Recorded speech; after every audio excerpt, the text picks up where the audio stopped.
Attention, you're listening to the Todd Huff Show, America's home for conservative, not bitter talk and education.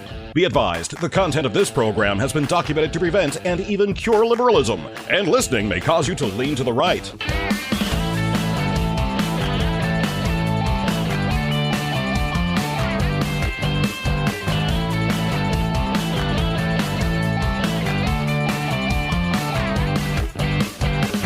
And now, coming to you from the Full Suite Wealth Studios, here's your conservative but not bitter host, Todd Huff.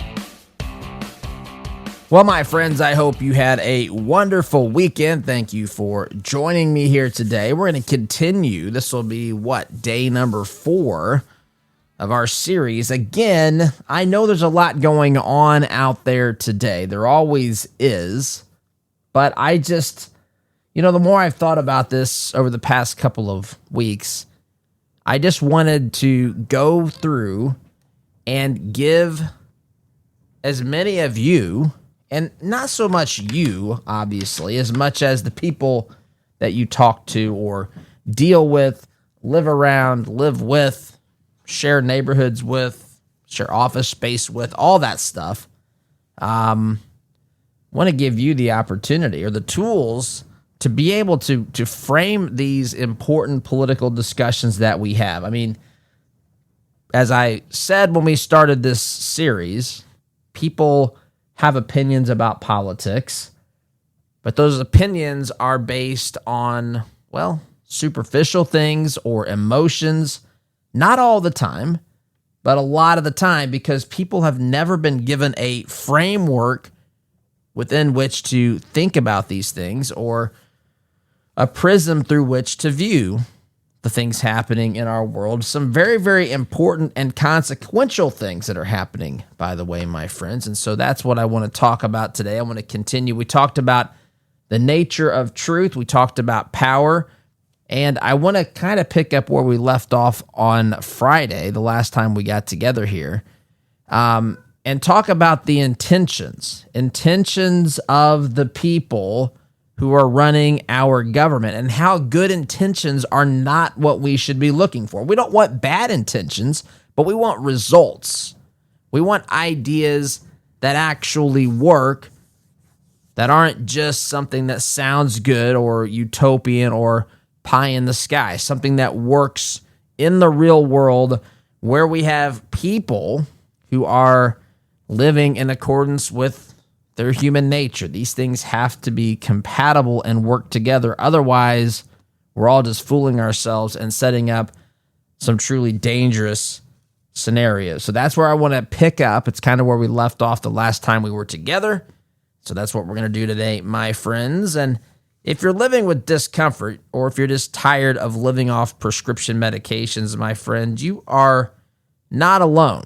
If you're tired of managing those side effects, a lot of folks are looking for something natural that they can trust. That's why I want to have you check out Christopher's Organic Botanicals. It's a family-run natural kratom company rooted in truth, tradition, and transparency. Christopher's partners directly with farmers in Indonesia. They lab test everything before it ever reaches your hands. No hype, no synthetics, no funny business. Just the real thing done right. Now, you've probably read or heard me talk about or reference some horror stories about kratom. And those horror stories, my friends, are the results of shady sellers creating synthetic garbage that isn't even kratom. It's been so synthesized and dare I say, polluted with other junk that it's not even the real stuff. That's not what we're talking about, and that's certainly not what you're going to get from Christopher's. Do your research, though. When you feel comfortable that this is something that you want to try, you can start with Christopher's Kratom Starter Pack. Coupon code Todd Huff will save you 10% on your first purchase. Visit Christopher'sOrganicBotanicals.com. Again, that's Christopher'sOrganicBotanicals.com. Truth, tradition, transparency, my friends. Okay, I mentioned this earlier. Good intentions can still produce bad systems, bad politics, bad political structures, bad governments, bad leaders, a bunch of bad stuff. It's been said before, and I'll say it again here, the road to hell is often paved with good intentions. We have to use, yes, it's important to have good intentions, but that's not the only thing we have to have. We have to have a brain that understands that just because we want something to be the case does not make it the case. We have to operate in reality. Policies designed to help people oftentimes have unintended consequences. Now, hear me. Listen, there are specific roles and responsibilities that our government should focus on. And when I say help people, I mean those policies or those programs, those social welfare programs that are designed to help someone in need. It sounds so good. And I don't doubt that everyone who wants those, or at least I should say some people who want those policies, I think they have good hearts. But those good hearts and good intentions are not creating the results that we need.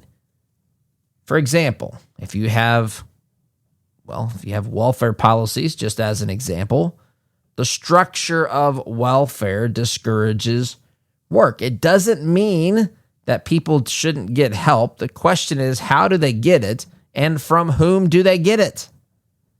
Regulations are another thing. Regulations can, there may be a time for a certain regulation, but that's only if it's absolutely necessary, and it's only if there's no other way to mitigate the risk or the danger you're trying to offset.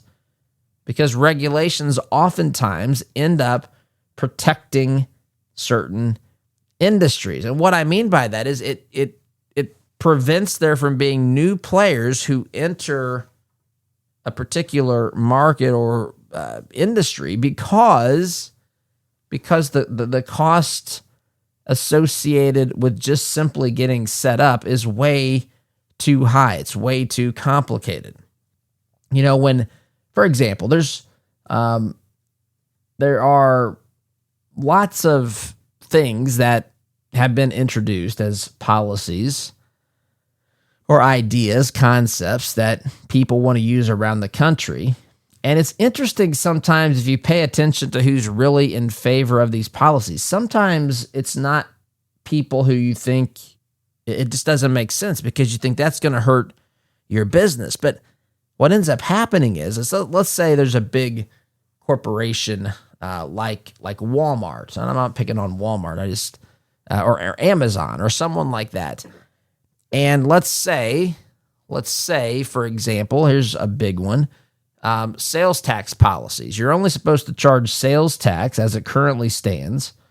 You're supposed to charge it for physical items that qualify to be taxable, but you're only supposed to charge it in states where you have a physical presence. Well, what happens when a small business starts to do business across the country, right? They start sending their goods and services out. Well, they don't have a physical presence in all these places. They don't have to pay to charge and then pay that sales tax.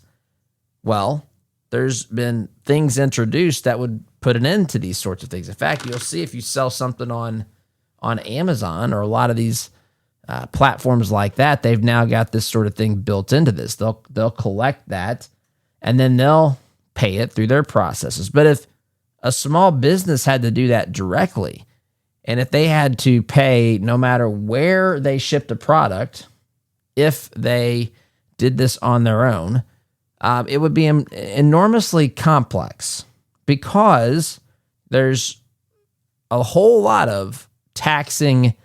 There's cities with sales tax. And so you look at the complexities of this and you realize that the big corporations often are in favor of these things because it keeps the little guy out of the market. And it's interesting, you know, the little guy always thinks I'm not the big guy, but the big guy is looking at who are the innovators, who are the people out there who are going to change the playing field just through innovation. And they realize the smaller and more nimble these organizations are, or even in some cases down to the individual, those are the people who actually pose the biggest threat. People who are not trying to be like the corporation they're competing against, but actually are introducing new ways of doing it, or new products, new services, new just ways of doing business. And that's terrifying. And so they keep them out through regulation. This happens on a regular basis. We just don't see it. We don't see it. We see the results of it. We don't know what products or services or ideas or concepts or innovations might have entered into the marketplace without these policies that incentivize the opposite, basically. Subsidies that the government pays to things, that pays for things that often inflate prices. I'm reminded, perhaps the most obvious example here is higher education, the cost of college. It's just so fascinating when you think about it. You've got everyone saying, go to school, the government providing all sorts of incentives and loans for people to go to school. And then people get those loans and they realize that that's a lot of money to pay back. I got a degree that wasn't worth anywhere near what I thought it was going to be. I'm not even working in the field that I studied in college, which happens a lot of time. If it sounds like I'm against higher education, I am for a lot of people. I'll just be candid, but not everybody. Certainly it's appropriate for some people, but not everybody who's going. And what ends up happening is, since government's paying for it, even though you have to pay it back, you can still get the money up front. It's part of the system. And that causes the cost of education to go up. There's no mechanism to keep that cost of education down. Government subsidizing these things, even in the form of this easy to get sort of loan, is inflating the cost of education. And there's other things that I could pick as well. But systems that we put in place, the systems that we live within, our government structure absolutely has to take into account human nature. And the founders understood human nature. That's why they built institutions that were designed to restrain power. The Constitution created things like the separation of powers. You don't have all the power of our government residing in one branch or one person. The founders understood we need to spread this out to as many people, as many branches as possible, so as to keep in check the human nature that occurs, that we all have witnessed. The old saying again, power corrupts, and absolute power corrupts absolutely. There's checks and balances, so all the decisions are not being made by one person. Certainly Trump or any person who's president can make a lot of decisions, but there are certainly things they don't have the ability to make decisions on. And that was by design. On top of that, we live in a system of federalism. It's not just the federal government. We spend a lot of our time talking about the federal government, what's happening at the federal level, because it affects all of us. And it is the biggest, most terrifying government that exists out there. But my friends, we have state governments as well. The founders understood this concept of laboratories of the states. Ideally, what you would have in a system like ours are 50 autonomous state governments operating based upon their own policies and ideas, and they would be testing things.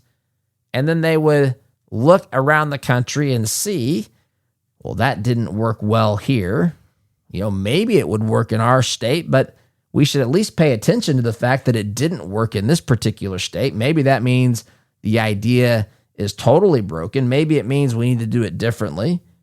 Maybe there are, differences in our particular state as to why we would succeed and they wouldn't, but we should at least see those things. And we don't want a mirror image of across the country of everything that each state does mirrored everywhere else. You don't determine a best way of doing something if you don't have alternative ways of trying to figure it out. Now, states, I think, should adopt the best practices. They should learn from the tried and true policies and concepts and way of running a state government's budgets and all these sorts of things. And if you want to be out of your mind, absolutely crazy, as some of these states like California are, the People's Republic of California are, then have at it.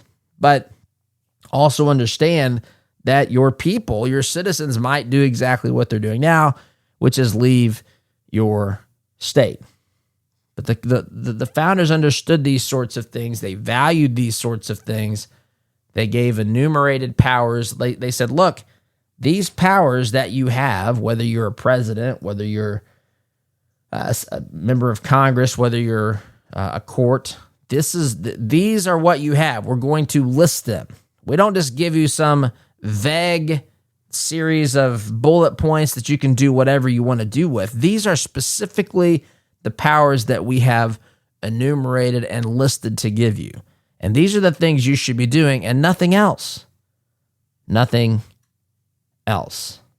So, this, my friends, is, I guess, the teachable moment, the takeaway. The Constitution was designed to restrain power, not maximize either the size or even the efficiency of government. It was just designed to say this is what the government is allowed to do because the people allowed it. That's an important concept too. The consent of the governed. We told the government, we give you our consent to do these things. We've listed them out. This restrains your power.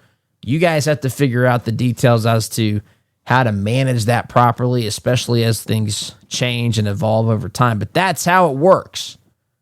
And my friends, those realities that creates, the inefficiencies or the tension that creates, it often does feel like it's inefficient. It feels like it doesn't work smoothly or properly. People talk about having a stalemate or how nothing gets done in Congress, what's happening in Washington, D.C. I think far too much happens in many cases in our seats of government, but it was intentional design. Intentional design. People are frustrated with slow government. They're frustrated when when legislation gets blocked or delayed, like what we're having right now with the DHS funding. Democrats are playing Russian roulette with our national security, my friends. It's aggravating. I think it's dangerous, but these checks and balances were built into our system. Now they're being abused. They're being misused. We're not holding these jokers and clowns accountable, but that's exactly the sort of thing that this is how it's supposed to work. It's supposed to be messy. Again, maybe the DHS funding is not the best example, but it's still within a general universe that says, look, we will have times when we don't agree, and where when we don't agree, sometimes that creates these inefficiencies or just friction, tension, and so forth. You've got courts intervening, sometimes when they should, sometimes when they shouldn't. Branches fighting with each other. And people say, why can't government just get things done? Well, there's several reasons for that, but at its core, I would say the most fundamental explanation is that the system intentionally slows that process down. Now, it's been made worse over the course of time, and as people have unfortunately learned how to throw the proverbial wrench in the gears when they're not in the position of power. And so I would say that some of it's been manipulated, some of it's been expanded as far as the ability of the minority party to stop things from getting done. But listen, this is still a system that intentionally slows down the process of exercising power. Efficiency becomes dangerous when power is too large. If things are so efficient and they're humming along, but you have people who are using their authority in a way that they shouldn't be. That's a dangerous recipe.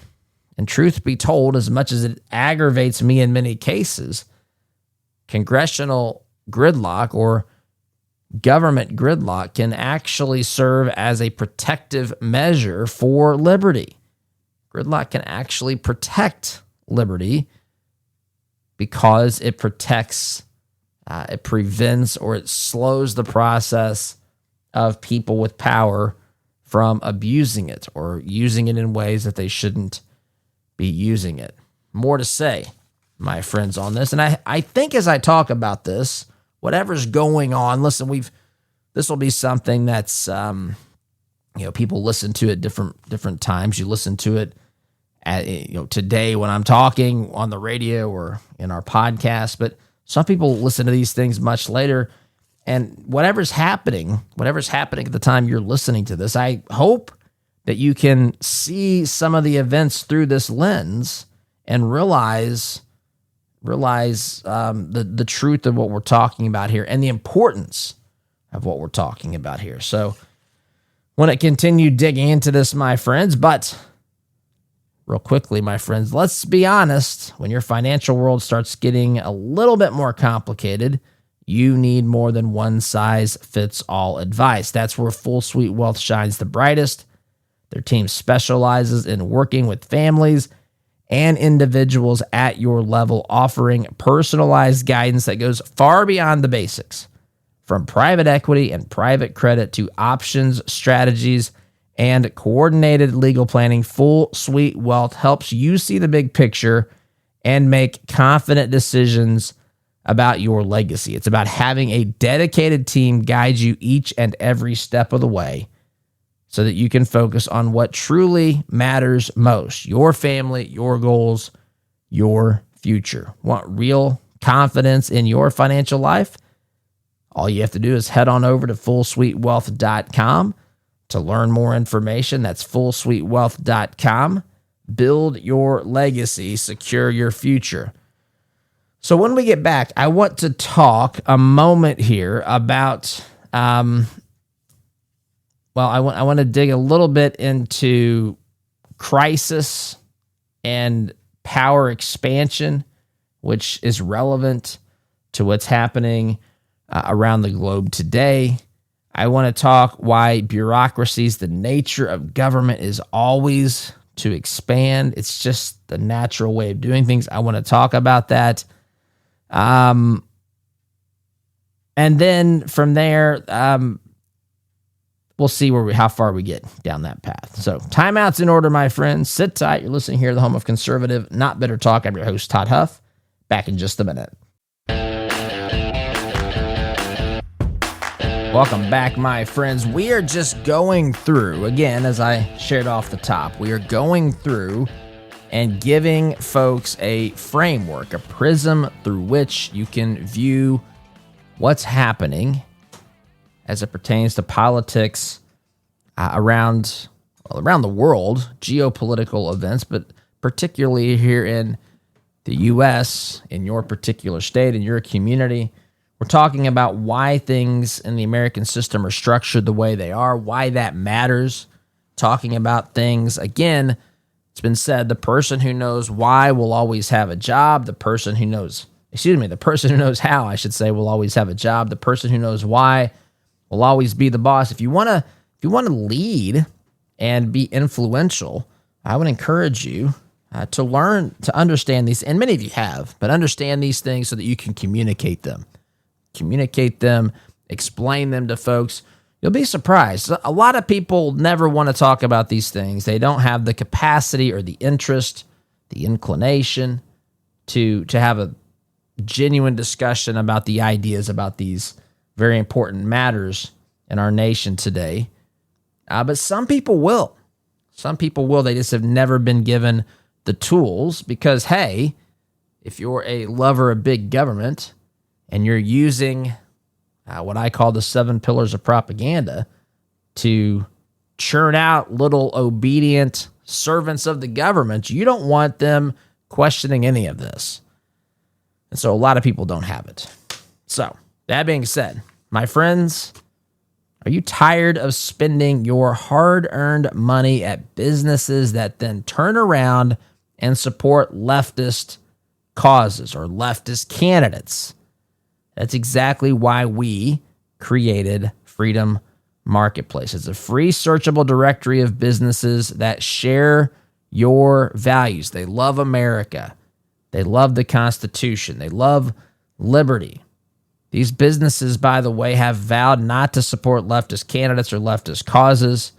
And so all you have to do is go to freedommarketplace.net, where you can shop these businesses. You can support these businesses. Now, you can create an account of your own, but you don't have to. This, at its core, most basic level, is a simple directory where you can find businesses who are pushing in the same direction you are. Good, patriotic businesses. Check it out today, freedommarketplace.net.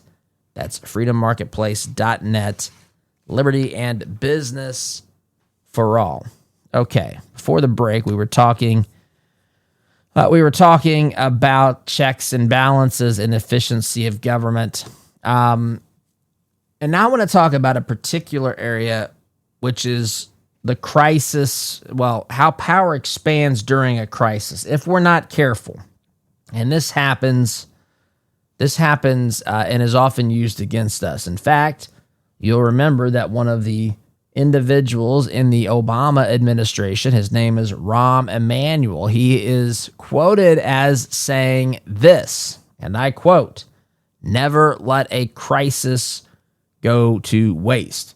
In other words, when there is a crisis, lovers of big government will seize that as an opportunity to accumulate more power for their particular branch of government. That's often the executive branch. That's the easiest. It's probably the easiest branch for the power. I'd say that, but the judicial branch as well, where power can accumulate quickly, and then use emergencies to justify new powers. Now, I do want to point out that there are also legitimate powers that, say, for example, the commander-in-chief, the president of the United States, can constitutionally and legally use when difficult decisions and, dare I say, military options have to be on the table. We've gone through this quite extensively, but this is important. Congress declares war, but our president is the commander-in-chief, and we need to be able to be nimble enough. Declaring war, of course, is a long and tedious process, but that never should be meant to imply that we must not have any ability to handle threats quickly and efficiently. That's a key component, key thing to understand. But that doesn't mean that there's no checks and balances still in those particular circumstances or situations. But far too often a crisis appears, the government, it's talked about in media, it's talked about in government, it's talked about as though it's going to end life as we know it. I'm reminded, of course, of the most brazen example was COVID-19. And you look at what our governments did during COVID-19, all, of course, for your health, for my health, not for any other reason, wink, wink. I remember talking about this on the program at the time. I mean, the government, in that particular example, was like a three-legged stool. You had a public health emergency, at least things we didn't fully know and understand and people were worried about. There were lots of people who died from COVID-19. So you had the public health side. You also had the costs associated. Government shouldn't just say whatever it costs, we're going to do it. I mean, that's bad to do. You got to think about the cost. How are we going to come up with this? I know for a lot of people today, we live in a fantasy world and think that the government can just snap its fingers and just take care of every problem on earth. But eventually these bills that are stacking up on the American people, they're going to be due, and they're going to be, if they're not stopped, the sheer size and scope of these bills And I'm talking about the price tag, not the legislation, although, of course, these things are directly tied together. They pass legislation with huge price tags. But eventually, it's going to be unsustainable. The percentage of the revenue going to pay down the debts is going to be outlandish. It's going to be everything that we've got, just paying down the debt, or not even paying it down, just paying the regular payments. So how are you going to pay for anything else? But that's the path that we're on. But the crisis appears, the government steps in. The third leg of the stool was our liberties, right? So you had the health the health, whether you want to say it was an emergency, whatever you want to say about that. But you have the government absolutely has a concern in public health, the cost of things, and of course our constitutional liberties, which of course they ignored that one completely. They ignored two of those three stools, legs of the stool, I should say, and only focused on the public health side, or they looked at it through the prism that said, this is an opportunity for us to gain power. In the words of Rahm Emanuel, never let a crisis go to waste. It's terrible to say, but certainly that happened. You looked at how they changed elections. They did. They changed election law, the way that drop boxes and mail-in ballots. It was just unbelievable what they allowed to happen without even votes. A lot of times this was just done at the discretion of the governor or secretary of state or some person who was in the executive branch. And so that's the pattern. A crisis appears, whether it's real or manufactured. The government says that it can solve that problem, but they just have to have a little bit more authority. They don't really argue for it. They tell you if we don't act now, I'm reminded of the 2008 financial crisis. If we didn't act now, life as we knew it was going to end. In fact, Obama and McCain, they went back to Washington to fix the problem. It was so dire they couldn't even stay on the campaign trail, right? It had to be done. We had to spend bazillions and bazillions of dollars in order to solve the problem. And that's usually what it takes, at least from the argument of the lovers of big government. It takes more money and, of course, you giving up a little bit more of your liberty, giving them more authority. The crisis eventually fades, but of course the power rarely disappears. How many taxes that have been passed have actually been taken away? There is an example of one. In fact, I remember Rush talking about it years ago. I'm drawing a blank as to what that tax was, but my friends, typically once they get you accustomed to paying a new tax or a little bit more for a tax, they're not going to reverse the trend, because now they're going to say, well, if we don't continue spending that money, we're going to lose it. And when we lose it, we lose our power, we lose our ability to whatever. Maybe they think it's truly solving a problem in their communities, in this country, whatever.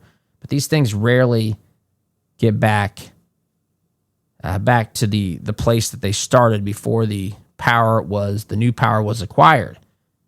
When was the last time government voluntarily gave power back? Can you think of a time? I can't. I can think of a time, and the specifics are escaping me, when a particular tax was stopped, but that's so incredibly rare. And crises, my friends, tests constitutional limits and this very framework of our government. So I got to take a break. I glanced at the clock, running long here. Got to take a time out, my friends. Sit tight, back in just a minute. Welcome back, my friends. This is day number 4 of a series that we've done here. And again, the purpose of this series is not to get away from talking about the events of the day and so forth. We'll do that. In fact, we'll probably do that here soon. But I want to make sure that we get through this, because one of the things, as I've evaluated and thought about what's going on out there, when I hear some of the perspectives that I've seen, when I see the risks, when I see our constitutional system of government truly just at great risk, because it's been gradually over the course of time, slowly growing, right? The government has grown. When government grows, your power shrinks, your liberty decreases, and that's a bad thing, right? And we want to make sure we're staying in alignment with the way our founders set up our government to work. And there's reasons for these things. And that's what I want to get to, the reasons. When you talk about truth, when you talk about power, when you talk about the nature of government, which I want to talk about here in the last segment of today's program. But this is a series. This is part 4. So I'm probably going to interrupt this series and talk about what's happening in the political landscape or geopolitically and so forth around the world, economy, wars, and everything else. But I want to continue to do this with as little interruption as I can possibly have. So that's what we're doing here. I appreciate you being here with us. By the way, if you want the behind-the-scenes information, if you want the receipts, the links, if you want a more thorough examination with what we're talking about here, all you got to do is text the word truth, 317-785-1030, 317-785-1030, and you'll sign up to get the Inner Circle, which we talk about these issues in more depth. There'll be bonus articles and that sort of thing as well.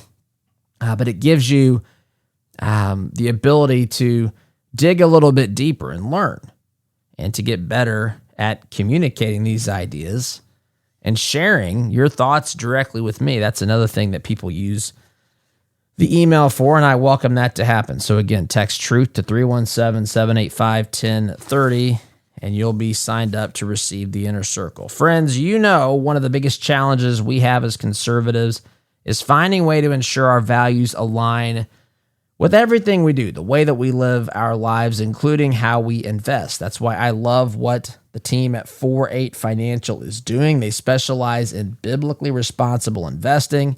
That means they screen out companies that don't align with our faith, our values, so that we're not funding things that go completely against what we believe in. They do the heavy lifting. All we have to do, my friends, is complete a short assessment, and they will help align our investments with our purpose and goals. The best part is you can figure out how your current investments align with your values. All you have to do is take a quick and easy assessment. You can find that assessment at 48financial.com/Todd. That's 48financial.com/Todd. 48 Financial, because our money should work, my friends, for our values and certainly not against them. So, closing thoughts here, commentary today. The nature of government is to grow, right? Institutions have self-preservation instincts. They seek larger budgets. They continually find ways to justify those larger budgets and the larger authority that comes along with them. There's job security that comes along with that, prestige, influence, authority, retirement accounts, all of those sorts of things. And government agencies, again, rarely disappear. In fact, it's much more common for them to be added. In fact, we're looking, DHS is one that's relatively new. It doesn't mean that what it's doing is unnecessary. It's doing a very important function, but its institutions behave like human nature too. And I've said on this program in the past, and I'll say it again, when God created human beings in his image, and we are like him, not in the perfect sense, but we are natured, not the bad part of human nature, but for example, God is creative and he made us to be creative. We're created to do work, to do good things, to communicate, to love, all those sorts of things. We've messed it all up, but we're made in his image. And part of human nature, and this is good, is that we build things.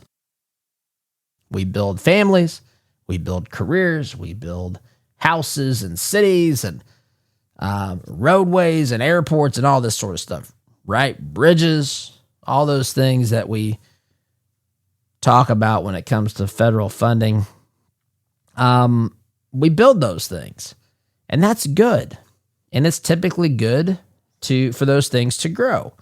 And you can measure growth in a lot of ways, but a lot of growth we measure by simply the size, how many people, right? How many people are in a city and so forth. But it's the nature of government to also grow, not just a business, but your government. And we understand that growing governments carry risk for reasons that we've talked about throughout the time we spent together in this series and throughout this program, and for reasons that you fully well know. Growing government means less liberty. And so you have to limit it. That's what the Constitution sought to do.